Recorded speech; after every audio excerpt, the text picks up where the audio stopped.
Sache que ça a commencé à tourner. Alors, Ouais, du coup, si c'est sur ta chaîne, tu veux que ça ait quoi comme gueule? je sais pas. Bonjour, je suis dans une émission qui a pas encore de nom. Aujourd'hui, je suis avec Alfie.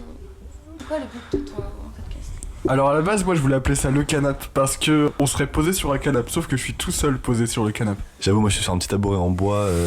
Et j'adore ces tabourets en plus. J'aime pas les tabourets où c'est rond, ça fait mal au cul, je trouve. Là, c'est des trucs carrés. Et vu que j'ai un gros cul, d'ailleurs, est-ce qu'on est d'accord que ce truc des lycées. À partir là, on va commencer à parler de cinéma. Est-ce qu'on est d'accord que ce truc des lycées américains où dès que ça sonne, tu peux ranger tes cours, c'est vraiment américain? Parce que est-ce que vous au lycée, votre prof, elle disait c'est pas parce que ça a sonné que le cours est terminé hein. Et tu pouvais pas ranger tes cours, tu pouvais faire comme les Américains. C'est pas genre horrible. C'est comme tu penses avoir les casiers où tu pouvais mettre des vêtements et toute ta vie à l'intérieur, alors que non, tu mettais juste ton cours d'histoire géo de 3ème. Ça c'est quand t'avais des casiers parce que. Moi, je mettais mes affaires de sport et tout parce que j'étais une grosse feignasse. Mais... Bon, allez, je vous rejoins. Et je vais maintenant introduire le programme et notre invité. Bienvenue sur le canap. Ah, je suis invité, je suis même pas co-créateur quoi. Oh là là. Le mec, il a passé 15 minutes à installer les micros et tout, il est juste invité quoi. C'est trop ça, c'est mon matos son, c'est mon câble. Bienvenue sur le canap. Putain, le canap c'était mieux avant, hein. C'est moi qui te le dis. T'as géchant, Ali. Ah, moi je suis sur un tabouret. Du coup, est-ce qu'on peut dire le canap et le tabouret? Le canap, fit le tabouret, fit Alfie. Canapé et tabouret, Oh, la le nouvelle pro- version ouais. de Big Bang. C'est trop ça. Canapé et tabouret. C'est trop cool comme émission. Le canapé fit Allez. le tabouret. Canapé et tabouret, franchement, c'est une. Canapé et tabouret. un bon nom Franchement, d'émission. on vient juste de trouver en live un meilleur nom pour ton émission que toi tu cherches depuis des mois. Je tiens Alors, juste je à te le dire. moi, je l'avais tout de suite. Franchement, si on regarde maintenant sur ma couverture YouTube, il y a déjà indiqué le canap. Non, mais pas canapé. D'accord, mais tabouret. pourquoi? Mais de toute façon, personne va sur ma chaîne. Bah si, moi j'y vais. Si, de quoi tu parles? Mais n'importe quoi, attends. Bah Oh. non, c'est lui, des putains de chaussons dans les T'as une chaîne commentaires, YouTube? vous faites chier. Allez. Ouais, mais je sors des vidéos 2 fois par an. Ah oui, merde, j'ai. Ah, toi aussi oublié. t'es un influenceur de qualité? Au passage, dédicace à une amie à moi avec qui je vais au cinéma très régulièrement, qui s'appelle Lou, qui est très gentille, qui m'a fait un cactus. Wow. Et qui s'appelle Didier le cactus, pas mon ami. Mon ami s'appelle Lou. Très souvent, quand on se voit, elle fait un selfie avec moi parce qu'elle pense que je suis influenceur. Et elle me fait chier avec ça. Du coup, elle a des selfies de moi. Mais alors qu'on se voit depuis genre 4 ans, tu vois. Mais voilà, depuis que je fais des vidéos de YouTube, elle me fait bah non, t'es trop un influenceur. Et elle prend des selfies. C'est marrant. Mais vraiment, c'est vraiment la meuf. J'arrive, hey, salut! Elle fait salut! Et hop! Selfie! Et je m'y attends pas, tu vois. C'est vraiment. Donc je déteste ces selfies, c'est vraiment horrible. Bienvenue sur le canap. Cette semaine, on a avec nous Alfie et Amazing Lucy. Et on parle de films. Bon, de quoi on parle aujourd'hui, Ali? Aujourd'hui, on a décidé de parler de High School Musical. Le 2. Le 2, qui est le meilleur de la 2. saga. Le fleuron du cinéma américain. Le fer de lance. Clairement. Un chef-d'œuvre absolu de comédie musicale et de critique de la société. Mais et de... moi je pense que La La Land s'est inspiré d'High School Musical 2. Je pense, ouais. La dualité entre Donc, High School le Musical basket 2. et les maths, C'est- clairement. C'est vraiment ça. Je pense que. Non, mais High School Musical, la trilogie ou juste le 2? Ah, juste le 2. Je veux bien parler de la trilogie parce qu'il y a Voilà. beaucoup d'éléments dans la trilogie que je trouve super importants. Mais déjà, le 2, c'est un bon début. Et évidemment, on va digresser Assez sur. ironiquement, en plus. Que le 2 soit un bon début. Donc, Waouh, j'étais pas prêt. Mais donc, on va aussi digresser sur d'autres trucs. digresser sur d'autres trucs. Parce que on n'a rien préparé. Ah putain, j'ai compris. Yes! Yes. Donc du High coup, School Musical. High School 2. Musical 2 que je trouve vraiment génial en vrai. Est-ce qu'on va pas se faire taper dessus par les gens qui t'écoutent en mode ah, c'est pas du cinéma, c'est de la merde, il me dit. Bah justement, on peut aussi parler de c'est quoi le vrai cinéma des vrais cinéphiles et pourquoi est-ce qu'on peut en avoir rien à foutre. Moi je On peut pense, parler de la que cinéphilie le vrai cinéma, je pense que c'est vraiment le plan séquence de La Sauve du Mal.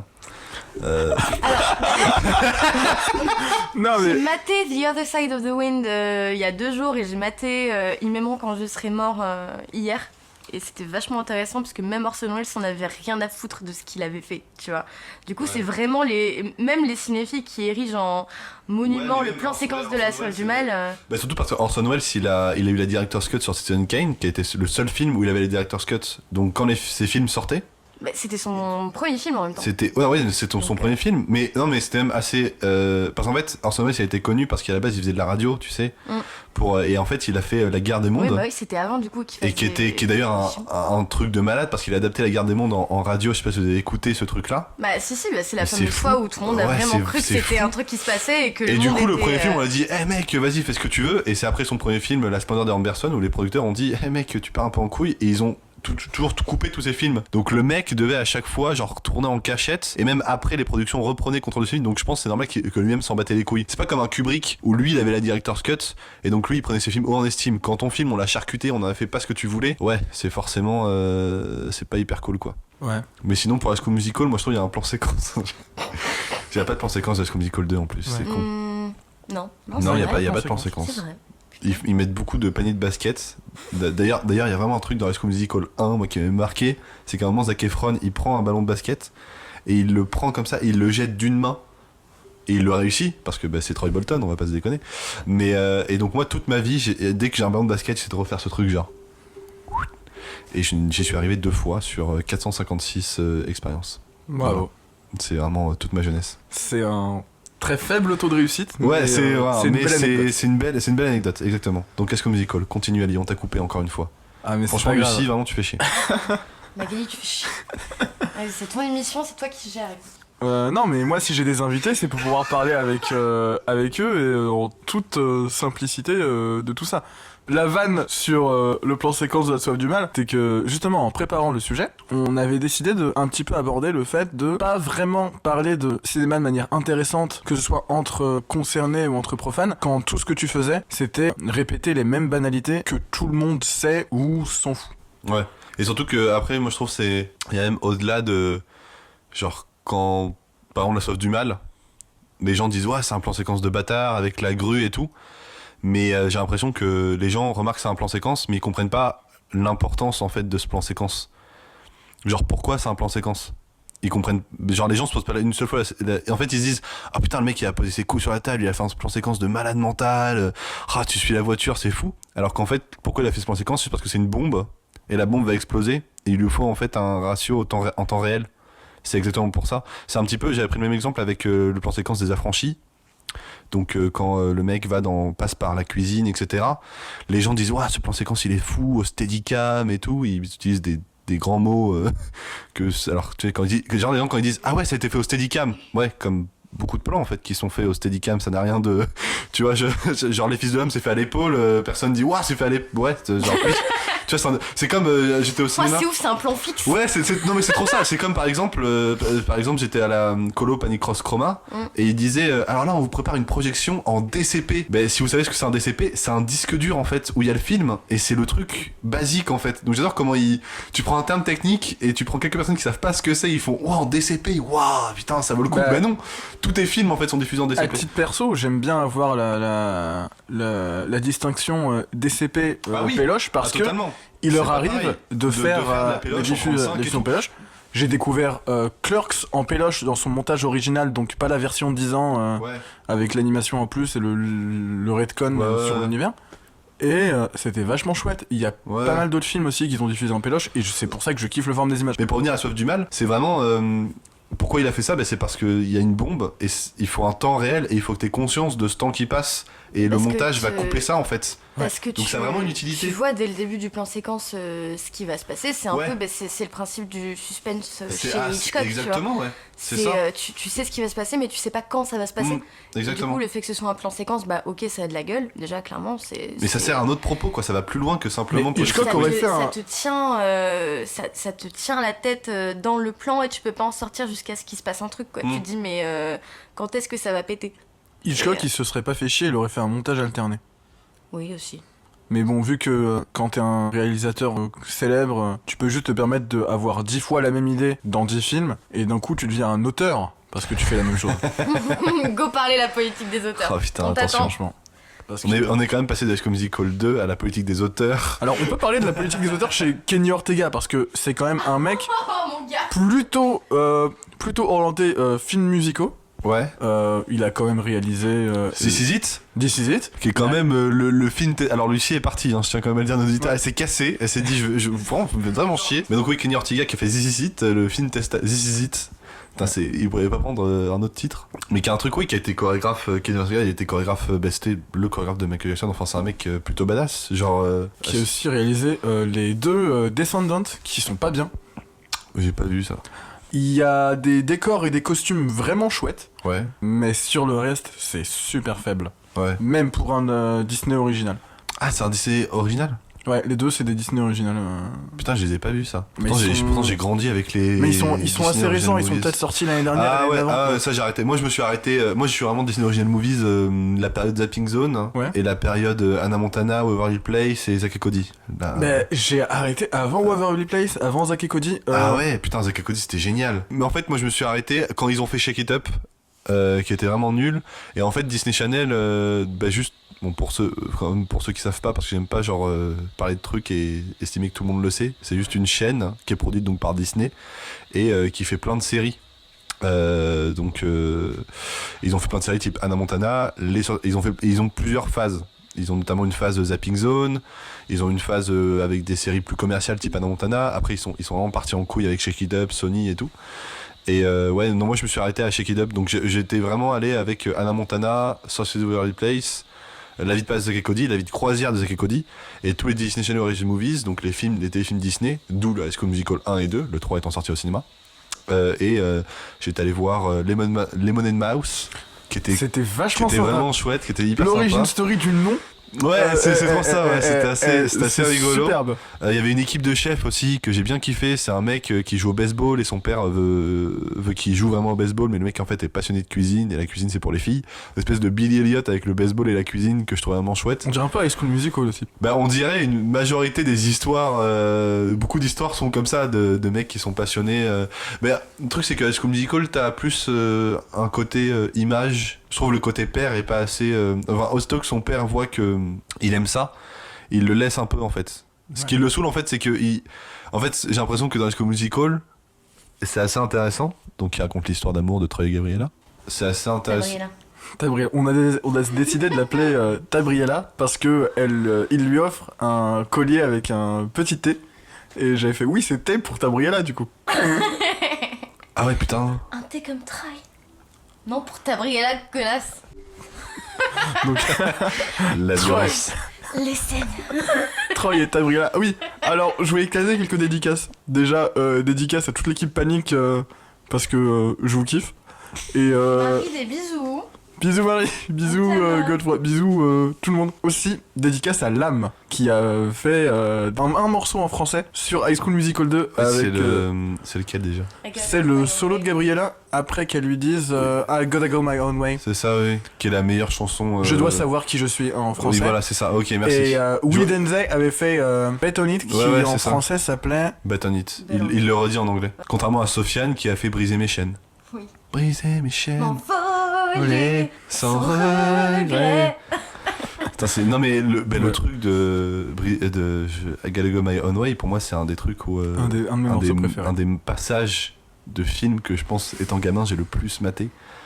Vraiment quand Troy arrive et fait What about us, c'est pour moi ça me donne des frissons quoi. Mais je sais pas, mais il y a vraiment. Everything. Mais en plus c'est formellement High School Musical, la saga est même le 2 est relativement mauvaise, tu vois. Bell on It, je suis désolé mais quand ils se regardent dans le reflet Mais de la non, mais c'est génial. non mais formellement, moi c'est génial aussi, je leur vois mais quand tu veux, mais Alors- formellement c'est assez, moi c'est assez ouf, c'est juste une Madeleine de Proust que tu vois jeune et t'as un sentiment vraiment personnel Non, en fait. franchement, Formellement, pense je suis que pas d'accord. Les films, enfin les trois d'ailleurs, le 3 un peu moins parce que c'est un de ceux que j'aime le moins, mais en tout cas le 1 et le 2 Mhm. ont vachement été érigés comme des mauvais films au fil du temps et se coltinent une sale réputation. Même initialement. Alors que, même initialement d'ailleurs, parce que déjà c'est des téléfilms, du coup c'est moins, ça a moins de prestige que le vrai cinéma des vrais cinéastes qui sort au cinéma en salle.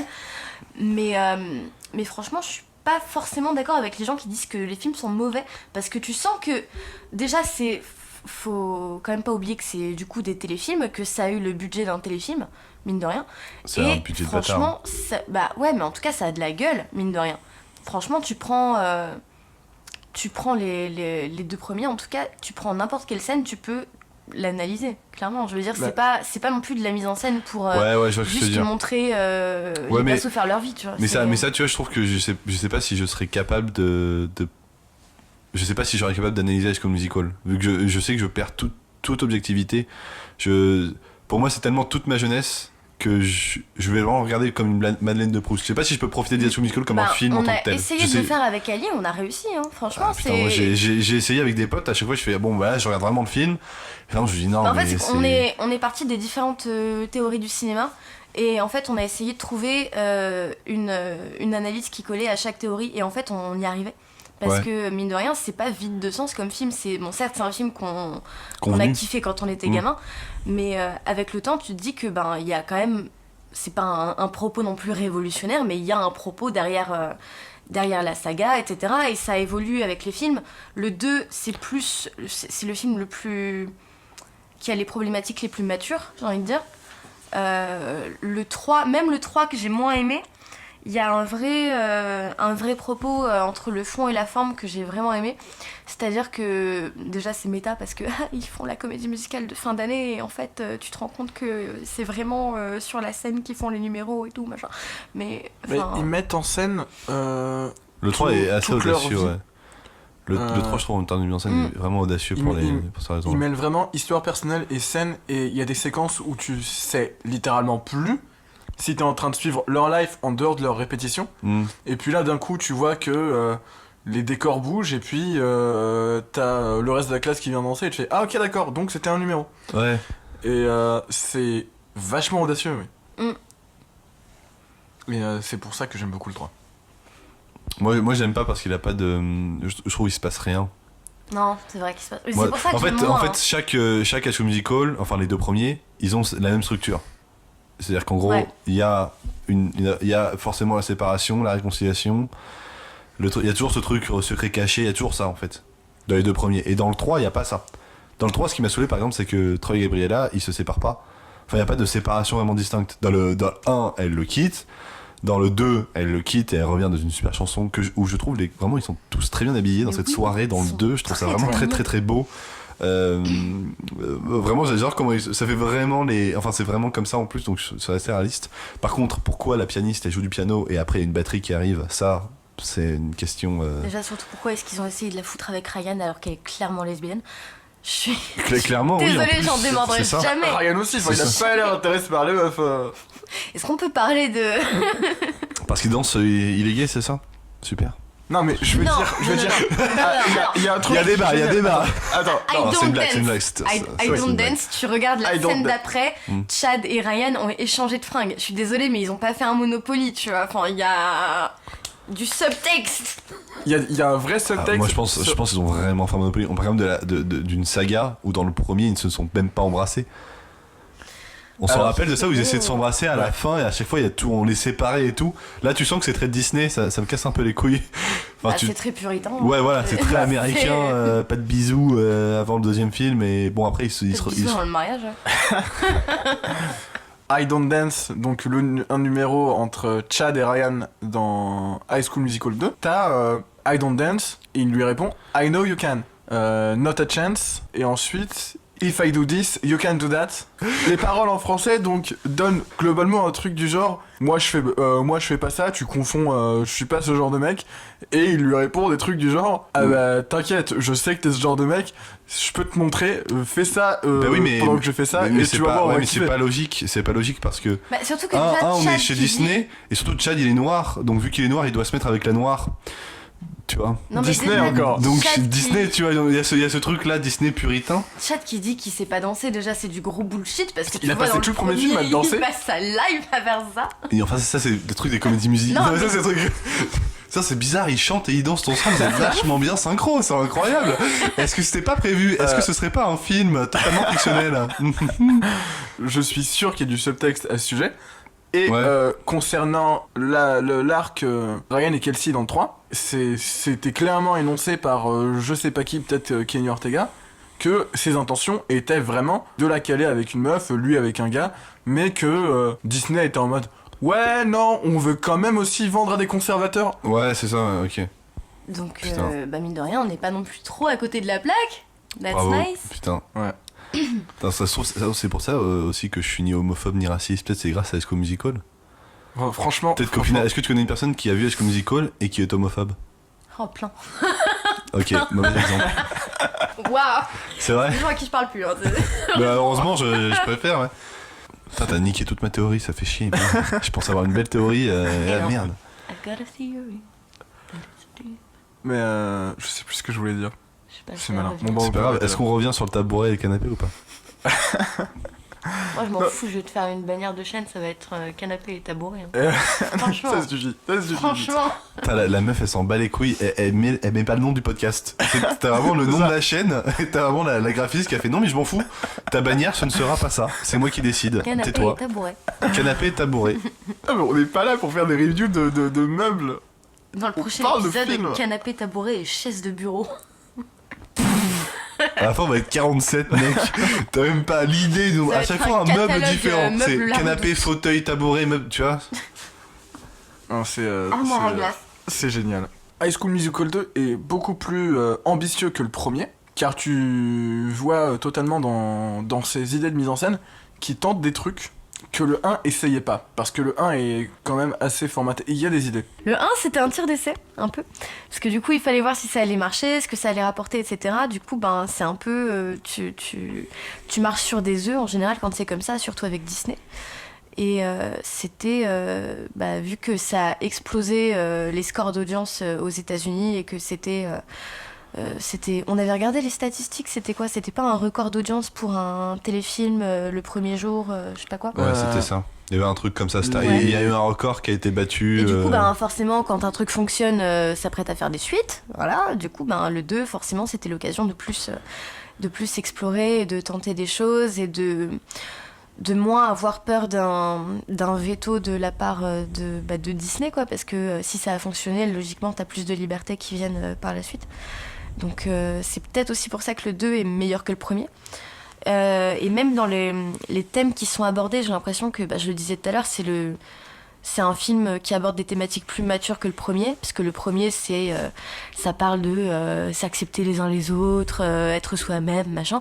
Le 2, tu les vois tu vois tous les personnages qui sont confrontés à la vraie vie des vrais gens, entre guillemets, c'est-à-dire le travail, le capitalisme de merde,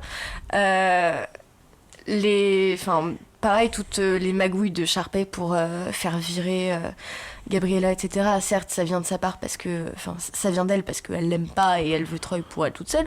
Mais c'est des trucs auxquels t'es confronté quand t'as un job et t'as peur de te faire virer et du coup tu fais gaffe à ce que tu fais, ce que tu dis, nanana. Et au final tu te fais virer quand même, ou alors tu fais un burn-out au bout de 9 mois. C'est pas du tout inspiré de fait réel. Non, le 2 est vraiment plus complet et complexe que le premier. Alors, oui, totalement d'accord avec ça. Je voudrais revenir vite fait sur les records d'audience dont on parlait. En fait, c'était pour la sortie ciné d'High School Musical 3, qui a démonté les records de box-office au premier week-end, qui a lui-même été démonté Pour une comédie musicale. pour une comédie musicale. Qui a été démontée par Mamma Mia. Pas Mamma Mia quelques mois plus tard. Ok. Ou l'inverse, c'est Mamma Mia. Non, High School Musical c'est- qui a démonté Mamma Mia. Non, je crois que c'est Mamma Mia qui a défoncé la comédie. Mamma Mia qui a aussi des superbes idées de mise en scène. Le 2, il y a toute une séquence. On est passé de High School Musical 2 à Mamma Mia 2. Je sais pas si t'as vu High School Musical 2, toi Mamma Mia 2, tu veux Mia dire? Mamma Mia 2. Non, Non, alors, t'as cette séquence entre. je suis vraiment pas un fan de ABBA.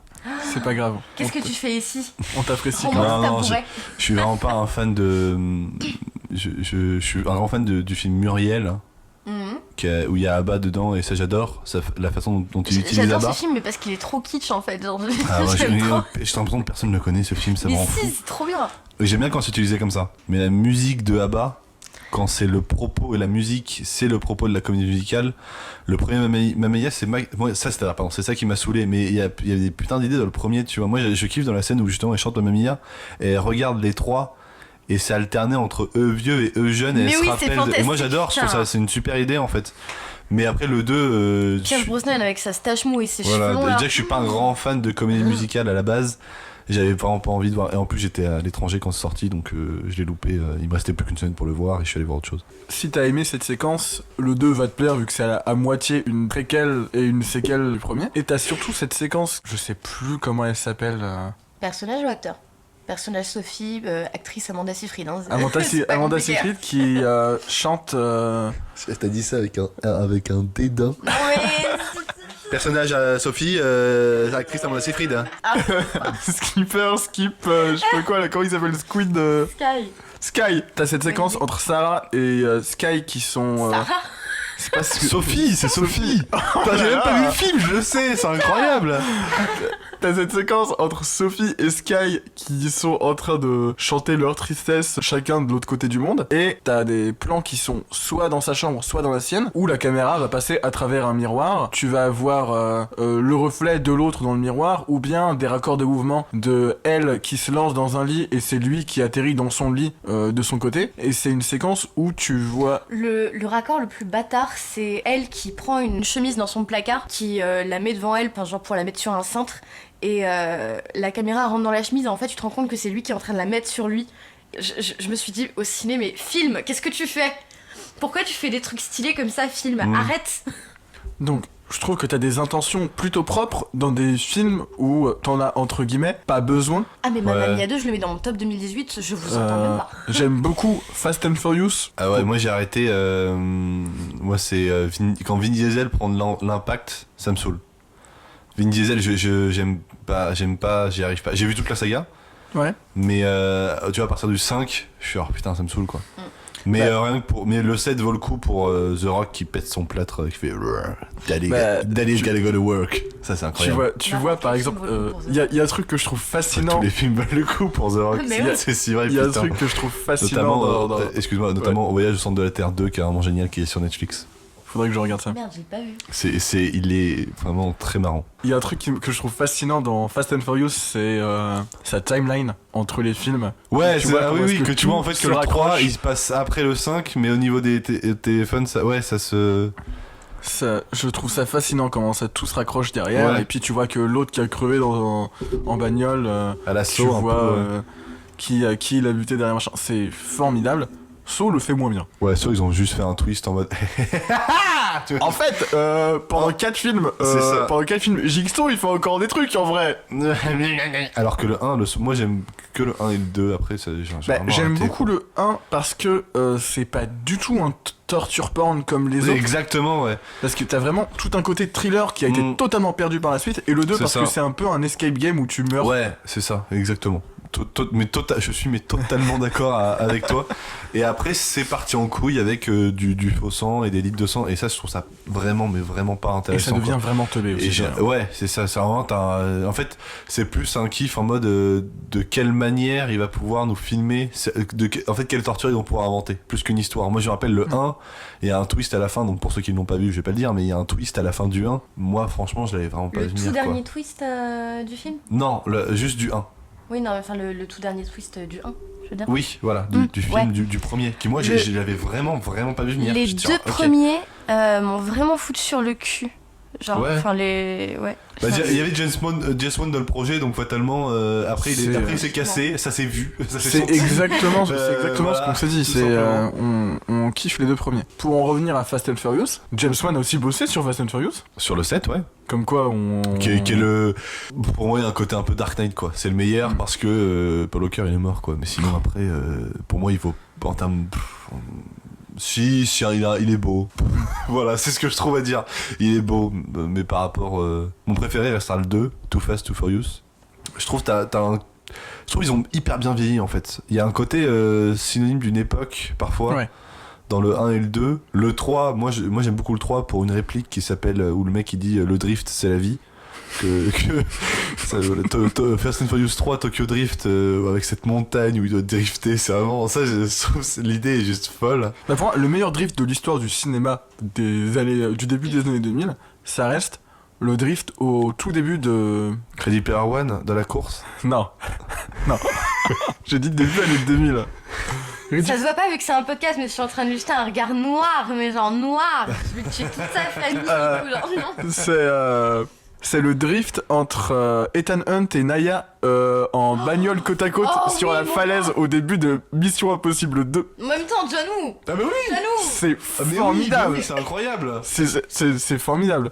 Bah oui, mais John Woo, c'est ça, Mission Impossible 2, entre les Le colombes, 2, c'est un de mes préférés. les pneus mais genre, qui changent, enfin le 2 est C'est- juste incroyable. C'est je incroyable. l'aime tellement ma- au premier degré, Mais, c'est mais ouf. Mission Impossible, pour moi, c'est juste une putain de saga. Hein. Même le dernier Fallout était vraiment, J'ai vraiment, toujours pas eu le dernier. il est vraiment chouette. Mais en fait, quand tu sais qu'en plus ils font leur cascade eux-mêmes et quand tu vois les b-rolls sur YouTube, ils font des trucs de bâtards, c'est Ouais. assez fou. Et Mission Impossible, c'est vraiment une très bonne saga d'action. Moi, je pense que Mission Impossible, c'est ce qui a d'ailleurs inspiré tous les films, tous les blockbusters actuels en fait. Quand tu prends la recette Mission Impossible, un truc qui se prend pas trop au sérieux, avec un peu d'humour, 3-4 scènes d'action, et c'est Marvel est fondé sur ça, tu vois. Je pense en fait, faut voir les films les plus médiocres de Marvel, type Ant-Man 2, etc., pour se rendre compte que c'est vraiment une recette. Ouais. Tu vois ce que je veux Ouais, dire? Quand tu prends Ant-Man, hein, tu te rends compte que c'est juste Iron Man en fait. Donc Ouais. c'est pas le meilleur des Marvel, il est vraiment médiocre et tu te rends compte en fait que c'est une recette et c'est une recette que Mission Impossible faisait déjà à l'époque. Et John Woo entre les colombes et les pneus, putain, il est incroyable ce film. Mais je trouve ça relou que le Mission Impossible le moins apprécié soit le 2, alors que c'est vraiment celui qui a posé les bases de ce qu'était une formule Mission Impossible dans le reste de la saga. Parce que le premier à côté, il a un peu rien à voir. Ouais, c'est ça, ouais. Bah, Et, c'est ce que Tom Cruise voulait faire à la base, il voulait Ouais. qu'il y ait vraiment une patte différente, que la franchise à la base, il voulait que chaque film soit fait par un réal différent et qu'il n'y ait vraiment pas de recette. Ouais. Ça soit à chaque fois différent. Et je trouve que John Woo a vraiment apporté sa patte et que c'est resté quoi. Parce que je trouve que Brad Bird dans le C'est 3, ça qui est resté. il y a peu de. Non, Brad Bird, c'est pas le 3. Le 3, c'est J.J. Abrams. c'est- le Et, 3, Pardon, excuse, ouais, et c'est chiant parce que C'est le pire en plus. Philip Seymour Hoffman, c'est peut-être un des méchants les plus intéressants de la franchise. Qui est le plus mal exploité dans. Et Ouais, le c'est. film, D'accord. il se passe. Elle est où la patte de rien. lapin? J'adore quand il dit ça. Ça m'a marqué à Sur la la- vie ça. Où est la patte de lapin? Sur la fin, t'as Ethan Hunt qui me demande à Laurence Fishburne, bah du coup la patte de Genre lapin le mec c'est il quoi? mélange le personnage tu sais et le nom de l'acteur tu vois. C'est Il incroyable. fait ouais, c'est quoi la patte de lapin? Et lui il fait ah tu verras. Et genre littéralement. C'est Et là, si et là, vrai, t'as putain. le générique qui défile. Ouais c'est si vrai Et, je putain. fais- et c'est chaud. À ce moment-là, je Et m'attendais c'est vraiment. là et moi c'est là où j'ai appris que c'était un MacGuffin. Mais oui, c'est avant 11h au 2 Mac en vrai. Non mais c'est pour moi c'est Je viens de assassiner Lucie avec la vanne du McMuffin. Elle est par terre. Je déteste. Je déteste. C'est chiant parce que à ce moment-là, je me disais, waouh, vu les 2 premiers Missions Impossibles, je me dis, à partir de ce moment-là, il va y avoir une il reste suite. 20 minutes de film Mm. où tu comprends qu'il vient de livrer la patte à la mauvaise personne et que, non, en fait, non, c'est juste la fin. Pas du tout. Enfin, non, tu ne sais pas ce que c'est. Tu ne sauras jamais ce Et que c'est. surtout, toute la séquence d'interrogatoire qui a été placée avant le générique Ouais. pour ensuite revenir derrière, bah, ça sert à rien. Il n'y a pas de tension par rapport à ça. Bah en fait tu sais pas ce que c'est. Et tu comprends pas la première fois, tu comprends pas la deuxième. Surtout c'est pas comme s'il disait c'est pas comme Marathon Man où le mec il lui demande is it safe où est le coffre etc tu vois et Ouais. t'as une tension parce que tu sais que lui ne sait pas tu vois là t'es dans un truc où, elle est où la patte de lapin toi, tu dis, bah, je sais pas de quoi c'est une vraie patte de lapin que tu cherches ou comment ça se passe Tu comprends moi, pas moi la première fois que je l'ai vu j'étais jeune je suis genre mais Moi, je Putain, peux te trouver un c'est lapin une en vraie- VT ouais, si c'est tu veux, une mais vraie une patte de patte, lapin, quoi. c'est chaud quoi. mec moi je fais ok ça prend 12 balles je crois un truc comme ça je sais pas mais vraiment moi j'étais mais de quoi il parle donc tu sais pas en fait de quoi il parle c'est Ouais. horrible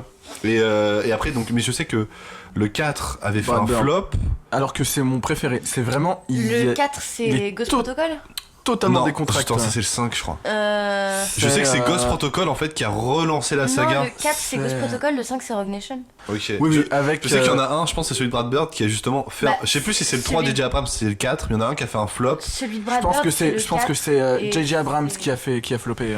t'es sûr Parce qu'à partir du 4, 4, que- 5, 6, ils ont commencé à appliquer la fameuse recette. Ouais. Du coup, ça a mieux fonctionné. C'est là C'est ça, ouais. que c'est Parce vraiment que ça reparti. ça m'étonnerait que J.J. Abrams n'ait pas fonctionné. Parce que le truc, c'est que le 2, il a vraiment fonctionné. Bah, c'était son premier film aussi à J.J. Abrams. Mission Il, Impossible 3. il a vraiment Ouais, fait ouais. le Yes Man dessus. Hein. C'est du- clairement, C'est son premier film. c'est du il taf en a de pas Yes fait Man. avant. Ouais. Ah ouais Ouais. C'est vrai que t'as pas les flairs, t'as pas le Ouais, numéro c'est- 52, Non, mais il t'as est pas plat. le prénom de sa Le hante. 3, il est plat. Alors que John Woo, Punchline, tu vois, il trouve le bon équilibre, tu vois. Il met des scènes d'action avec des colombes. Tu vois, il y a un feu, mais il y a une colombe. Why Ok. the fuck not?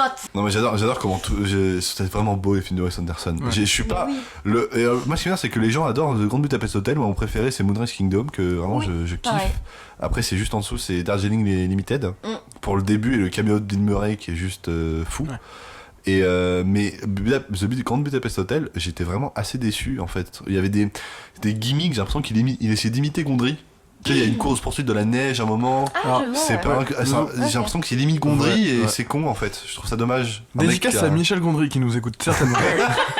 Michel, tu sais que j'ai croisé Michel, Michel on Gondry t'aime. parce que j'ai bossé chez Partisan, Mais la boîte pardon de production Mais, qui a. Mais pardon. c'est qui a- Excuse-toi, baisse les yeux, s'il te plaît. J'aime Fais beaucoup tourner. ce mec, franchement, qui Michel a- Gondry. voilà. Et j'ai rencontré Michel Gondry. Enfin, j'ai vu Michel Gondry. Je lui ai fait salut. Il m'a dit salut. Et après, il est parti aux toilettes. J'ai vu plein de fois Michel Gondry. J'ai aussi vu Grégoire Ludig, mais Joséphine Demeaux, celle qui écrit connard dans Nos jours heureux. Mais j'ai eu Ouais. plein de personnes que je connais. J'ai vu Quentin Dupieux qui m'a dit salut. J'ai fait juste à la pince. C'était très très sympa. Tu as répondu salut. Ouais, il m'a dit hey. Nous, on a On a vu, bu un verre d'eau et après ils s'en est battu les couilles de moi. on c'est a assez vu fou. Alain Chabat après un tournage d'épisode de Burger Quiz. On lui a Ouais. fait dire Kubrick, mais Et pourquoi on lui a fait dire Kubrick mes couilles. Et il a fait oh, c'est marrant, je dirais ça à Quentin. Voilà, il lui a sûrement pas dit, hein, je pense que. Putain. Et Clairement. c'est génial parce que, genre, 2 mois après, on va voir au poste Ouais. et on voit crédité en cri de douleur Alain Alors, Chabat Hmm. qui avait fait des cris de douleur avec son Kubrick mes couilles Ouais. dans. C'est la réalité, Dans qui réalité. est un de ses meilleurs jeux avec Ouais. Robert, je trouve. Oui. Et moi, au poste, J'aime bah, beaucoup le non-film aussi. oui, qui est un peu passé à la trappe parce que c'est le premier, c'est vraiment Il plus est bizarre, sur mais qui est Vimeo, pas mal. allez le Ouais. voir. Et sur YouTube maintenant. Mm. Ah, bon. Ouais, il est sur Il a YouTube. lancé ouais. sur YouTube il y a quelques mois. Mais La non, mais compression le Vimeo truc, est meilleure. ce qui m'a un peu saoulé avec Au Poste tout récemment là, c'est que j'ai vu dans le cas d'une séance Panic Cross Chroma, Laquelle dédicace à Panic Cross Chroma. que- On va faire ça toutes les 10 minutes. c'est trop Bisous ça. Marie. Bisous, Moi Marie. j'adore, c'est que le Michel Gondry est quand même venu de nulle part, tu vois, genre. Là, c'est Michel Gondry, si tu nous écoutes. Dédicace à ma maman. C'est trop ça.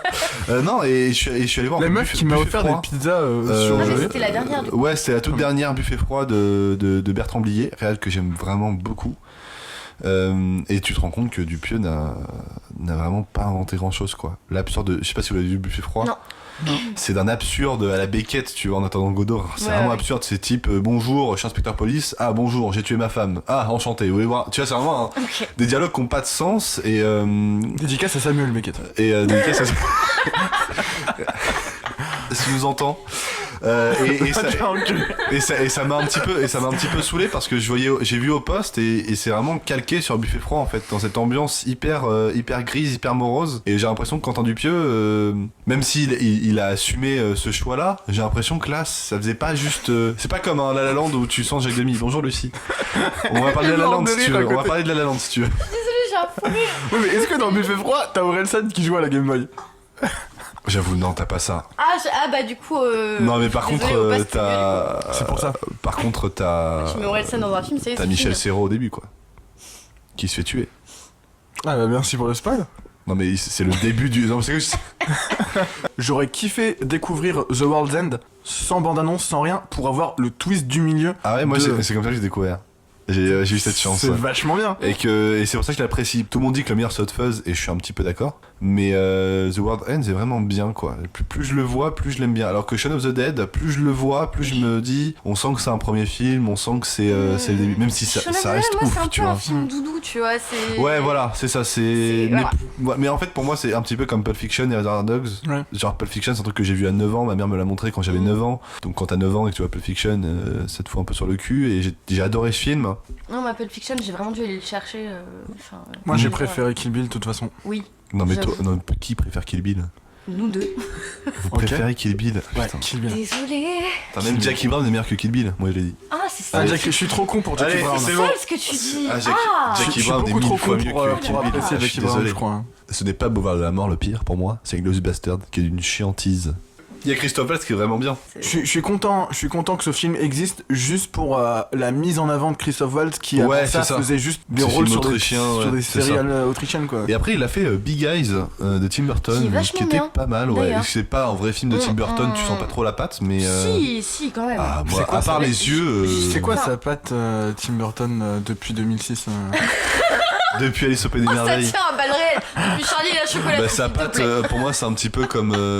Pour moi, Tim Burton. Non, non, les sa thèmes de patte, ce film, c'est les c'est- personnages qui sont un peu des outcasts et qui, du coup, essayent de trouver comment s'intégrer Dédicace à la à société. Outcast. Dédicace. Au groupe Outcast qui a fait le Dédicace à morceau Tim Burton. Hey ya, tu sais. À la base ou- on était censé te parler de High School Musical. Écoute, Mais on a dit t'as dit que le concept c'est qu'on partait en couille, on est en train de partir en couille et en plus on part en couille en parlant de cinéma. moi je place une dédicace à Renaud qui a téléchargé la version 1 de l'étalonnage que je lui ai fait. Voilà. Merci Oh, bah, Renaud, les couilles. si tu nous écoutes. Bah, dédicace à mon Utip si tu nous entends. Dédicace à ma nièce, Romy, et mon neveu Léon. Dédicace à Agnès et Romy. J'espère que vous êtes sages. Non, dédicace à ma nièce, Romy, et à mon neveu Léon. J'ai dit quoi? Dédicace à Agnès et Romy. C'est pas vrai. Syndicat, attention. Dédicace à Romy et à Léon. Attends, Je c'est parlais pas de ces films qui, a priori, vu leur public, avaient pas besoin de mettre tant d'efforts dans tel ou tel côté de leur mise en scène, parce que, bon, Fast and Furious, tu mets des flingues, tu mets des meufs, tu mets des bagnoles, t'as ton public qui vient. Du coup, est-ce que tu dois vraiment t'emmerder à faire un plan séquence Ouais. qui remonte toutes les bagnoles une par une, tous les cockpits des bagnoles une Oui. par une pour arriver jusqu'à la première? Oui. Est-ce que dans Mamma Mia 2, t'as besoin de faire Oui. des raccords aussi stylés, machin? Oui. Est-ce que dans High School Musical 2, parce que, ok, on parlait de budget d'High School Musical 2, c'est un budget d'un téléfilm Disney. Ça veut dire... Un chouette budget pour un téléfilm. Ça veut dire un film français sans Danny Boone. Ouais, c'est un film Aladdin. C'est pas mal. Et ça se permet des trucs, quand même, qui seraient plus faciles avec plus de thunes. Et je comprends qu'il y ait un petit peu cette déception sur High School Musical 3, vu ses moyens, après le potentiel du 2 et comment est-ce qu'il a été exploité. Parce que il y a tellement de drama dans High School Musical 2, il y a tellement d'intensité dans tout ce qui se passe. J'en parle avec passion, je m'en bats les steaks. Oui, alors on est beaucoup moins dans le concret, dans le direct, dans son propos, vu que beaucoup de trucs étaient dits plus directement dans le 2. Et t'as cette espèce de tristesse mélancolico-nostalgique, je sais pas quoi, où ça y est, ils sont grands, ils passent à la prochaine étape de leur vie. J'ai l'impression que c'est un film de vieux alors qu'ils ont 17 piges. Dans la vie, ils ont 30 piges. Mais Mais je vois ce que tu veux dire. tu vois ce que je veux C'est un dire? film, T'as ouais. l'impression qu'ils sont en train de passer leur trentaine Mais dans j'ai l'impression dans qu'en fait, Musical 3. t'as l'impression que dans le premier, c'était pour les gens de 14 ans, le deuxième de 15 ans, et le troisième de 25 ans, tu vois. Ils ont fait C'est un ça. gap alors que Il y a pas assez d'espace. Il y a une tristesse dans le 3 qui me touche, où je me dis, putain, les gars, vous passez un diplôme et vous avez encore toute votre vie devant vous. C'est une porte vers un futur, c'est pas... Bah, je pense c'est une porte qui s'ouvre et pas une qui se C'est ferme. un gros souci, je pense, de pas mal de films. C'est qu'en gros, ils idéalisent la vie étudiante. Enfin, personnellement, Ouais. moi, le collège et le lycée, ça a été une des pires périodes de ma vie. Pareil, j'étais content que ça s'arrête. Tu vois, On a eu harcèlement, un vraiment bal... des trucs assez graves, tu vois. Pour moi, c'était vraiment horrible. Bah pareil. Et le truc, c'est que les films américains te disent non, mais c'est ça la meilleure période de ta vie. Et donc, toi, tu dois penser, mais en fait, j'ai niqué la meilleure période de ma vie, tu vois. Et au final, après, quand tu grandis, je trouve que t'as peu de. Je pense que 8th Grade de Bob Burnham, on en revient toujours. J'ai fait une vidéo dessus, allez la voir. Allez s'il vous voir sa plaît. vidéo. Allez voir ma chaîne Alfie, Alphi. C'est comme Alpha, mais avec un I. à la Donner fin. des thunes sur son Tipeee. C'est ça, ouais, Donnez-moi parce que j'ai d'abord pas sur mon Utip, et puis après sur son Tipeee si vous reste. Non, mais j'ai fait un truc sur 8th Grade, et 8th Grade, c'est un truc, c'est sur le collège, et c'est justement le mal-être au collège. Et te dire que t'as la vie devant toi. Ouais. Et que c'est vraiment une étape de ta vie comme une autre, et c'est un mauvais passage comme une autre, et mais qu'au bout du tunnel, il y a une lumière, il y a aucun problème là-dessus. Ouais, moi en fait, j'ai fait une fac de ciné. Ouais. Tout de suite après, j'ai fait une fac de ciné, ensuite je suis entré directement en deuxième école de cinéma. Et là j'ai bossé dans des orchestres, je bossais en tant que serveur le soir, la nuit, j'avais mon école de cinéma. L'été j'ai eu la chance de publier un bouquin, j'ai eu la 3e année sur un truc de montage. Ah, il faut faire un Je podcast sur toi en vrai. Non mais tu vois, non, j'ai fait plein de Il faudrait trucs. que tu reviennes et qu'on fasse ces podcasts un petit peu où Interview, on revient sur la vie des gens, tu vois. Bah, si tu veux, ouais. Franchement, Mais donc j'ai incroyable. fait plein de trucs, tu vois, et moi je sais que le truc charnière c'était quand j'ai commencé à bosser dans un bar. Ouais. Et vu que j'ai 22 ans mais que je fais 30, on m'a toujours dit que je faisais plus vieux que mon âge. T'as 22 ans. J'ai 22 ans. Il fait 2 fois ma taille, il a 22 ans. Et j'ai 22 ans. Il fait 2 fois ma taille. J'ai eu 22 ans le 8 novembre dernier. Attends, pardon, Attends. t'as un an plus que moi. Attendez. Mais donc tout ça pour dire que Il fait 2 fois ma taille traîné... et donc 4 fois la taille de Lucie. C'est pour vous dire. Non mais j'ai traîné en fait dans un bar avec des adultes, et ces adultes il y avait vraiment ce côté également viens on sort après le service, viens on va dans des boîtes, etc. Ouais. Et moi j'ai dû travailler avec mes études, donc je pouvais pas sortir, et surtout j'ai jamais trop aimé sortir, et c'est vraiment là où je me suis dit en fait tu dois juste faire ce que t'aimes. Si t'aimes pas sortir et tu veux rester chez toi et jouer aux jeux vidéo, reste chez toi. Ouais. Personne te force à sortir, et je trouve que il y a des des films, comme High School Musical 3 notamment, pas le 2 je trouve, et un peu moins le 1, mais le 3 surtout véhicule sur de messages. En gros, tu dois t'amuser, tu dois faire ça à cette période de ta vie, tu vois. C'est comme, moi je hais les gens qui disent ah ouais, de toute façon jusqu'à 30 ans c'est vraiment la meilleure période, après tu te ranges. Je trouve ça faux, parce que moi j'ai connu un père qui rentrait à 6h alcoolisé comme pas possible et qui m'emmenait à l'école, hein, et qui ensuite allait se coucher. Donc ça, déjà, j'ai tu vois, non mais non, mais pas du tout, c'est juste qu'il aimait faire la fête, mais il avait 40 ans et il aime toujours faire la fête, et il va avoir 55 ans, tu vois. Donc et moi ça m'énerve le fait qu'on te pose type bon bah alors de 15 ans de 11 ans à 18 ans tu prends vraiment ton pied, de 18 ans à 25 ans bon ben là tu t'éclates dans les soirées étudiantes, de 25 ans à 30 ans tu trouves quelqu'un parce qu'il faut quand même que tu trouves quelqu'un, hein, déconne pas, de 30 ans à 40 ans tu essaies d'avoir des enfants, surtout hein, si t'es une femme c'est beaucoup mieux, de 40 ans et c'est chiant, c'est vraiment chiant. Si t'as envie d'avoir des enfants à 23 ans et des enfants à 23 ans, si t'as envie de pas avoir d'enfants, n'aie pas d'enfants. Vraiment ça me saoule, parce qu'il y a plein de films qui véhiculent ça, et je trouve que le seul film, enfin un des films vraiment marquants récemment, c'est 8th Grade, qui montre ça avec une justesse folle. C'est qui montre que la vie devant en fait tu fais ce que tu veux, vraiment tant que t'es toi-même, tant que t'es heureux ou heureuse, bah tu fais vraiment ce que tu veux de ta vie. Vraiment fonce, mais vraiment moi je trouve ça hyper chiant. Je pense que c'est pour ça que j'aime pas le 3. Je pense que c'est parce que ça idolâtre et ça donne une nostalgie à une époque que j'ai pas envie dont j'ai pas envie de me rappeler en fait. Tu vois, je pense que c'est pour ça. Ça a été fait par des gens qui sont éclatés au lycée. Tu vois, moi je pense que c'est pour ça que j'aime beaucoup le 2, parce que au final ça se passe pas au lycée, ça se passe ailleurs, et ça se passe dans l'environnement du travail. Et moi je sais que j'ai commencé à travailler à 11 ans dans les restos de mon père le dimanche matin et tout. Il y avait un truc très concret moi qui m'a vraiment touché, parce que toute ma vie on m'a dit vraiment il faut que tu travailles, l'argent il faut que tu le mérites, c'est pas un truc qui descend du ciel comme ça, il faut que tu sois content de travailler, le travail ça doit être quelque chose que t'aimes faire, si tu prends pas de plaisir, trouve autre chose, trouve quelque chose que tu puisses faire en y prenant du plaisir, tu vois. Genre même si je te parle de mes conférences d'hémorroïdes que je dois monter, ça reste du montage, ça reste une chance incroyable d'être monteur. Tu vois, c'est juste ouf. Moi, je suis hyper content de pas avoir de time pour moi, parce que c'est-à-dire que je travaille, et si je travaille, c'est-à-dire que je bosse bien. Si je bosse bien, c'est-à-dire qu'on va me rappeler. Tu vois, donc moi je préfère vraiment le voir comme ça. Et je trouve que High School Musical 2 donne par contre une très bonne morale là-dessus. C'est-à-dire qu'en gros, tu dois travailler, et la chanson Work This Out en parle très bien. C'est-à-dire que tu dois trouver une manière de t'amuser dans ce que tu fais, même si ça te plaît pas, et de toujours te donner à fond. Je pense, moi je le vois comme ça. Mais c'est un peu parti dans le truc philosophique, donc désolé. Mais c'est voilà. Vachement pour ça que je voulais aussi parler d'High School Musical 2. Ouais. Et que parler d'High School Musical 2 avec quelqu'un qui apprécie ce film. Moi, voilà, je te racontais pour l'anecdote, High School Musical 2, c'est vraiment parce que je suis né avec Disney Channel et j'ai grandi avec Disney Channel. Il y en a, c'est la trilogie du samedi soir sur M6. Moi, c'est Disney Channel, chacun sa culture. Et High School Musical, en fait, même tous les films Disney, ils mettaient des petites anecdotes de tournage. Pendant le film, ils mettaient des making-of, et j'ai découvert le cinéma avec ça. Donc vraiment, c'est grâce à High School Musical que je suis tombé amoureux, par exemple, de Orson Welles, qui est un réal que j'aime beaucoup en fait. Mais j'aime pas Orson Welles parce que tout le monde doit l'aimer.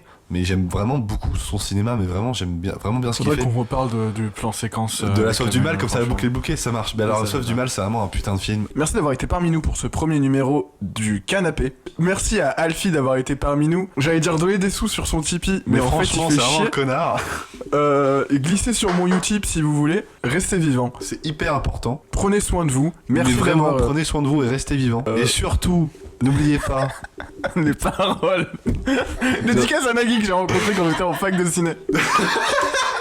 Dédicace à Jérôme Niel qui a écrasé un moustique sur ma cuisse.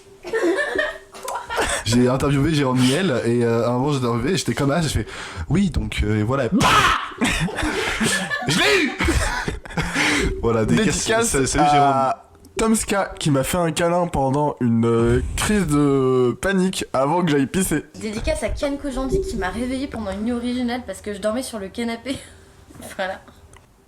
Ça c'est la scène post-générique du podcast. Bref, cassez-vous les gens, vraiment trouvez-vous un travail. Arrêtez d'écouter des podcasts.